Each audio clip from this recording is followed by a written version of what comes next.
বাংলাদেশের আকর্ষণীয় পর্যটন স্পটগুলোর মধ্যে গাজীপুর সাফারি পার্ক অন্যতম। এই ভিডিওতে আমরা জানবো গাজীপুর সাফারি পার্কের টিকিট মূল্য, গাজীপুর সাফারি পার্ক কোথায় অবস্থিত এবং এখানে পার্কিং খরচ কত লাগতে পারে।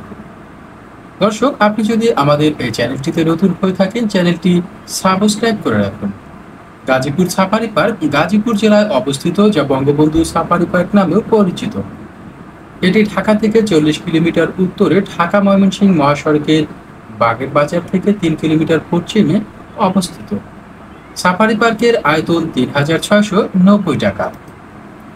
গাজীপুরের বঙ্গবন্ধু সাফারি পার্ক বা গাজীপুর সাফারি পার্কের টিকিট মূল্য প্রাপ্তবয়স্কদের জন্য 50 টাকা, অপ্রাপ্তবয়স্ক অর্থাৎ 12 বছরের নিচের জন প্রতি 20 টাকা করে, ছাত্রছাত্রীদের জন্য 10 টাকা করে, তবে অবশ্যই স্কুল ড্রেস থাকা বাধ্যতামূলক। বিদেশি পর্যটকের জন্য টিকিটের মূল্য 1,000 টাকা। গাজীপুর সাফারি পার্কে আপনি গাড়িতে করে ভ্রমণ করতে পারবেন ভিতরের অংশ, প্রাপ্তবয়স্ক 150 টাকা, ছাত্রছাত্রীদের জন্য 50 টাকা, অপ্রাপ্তবয়স্ক 12 বছর নিচে 50 টাকা। গাজীপুর সাফারি পার্কে আপনি গাড়ি পার্কিং করতে পারেন, বাস, কোচ, ট্রাক, দুটি পার্কিং এর খরচ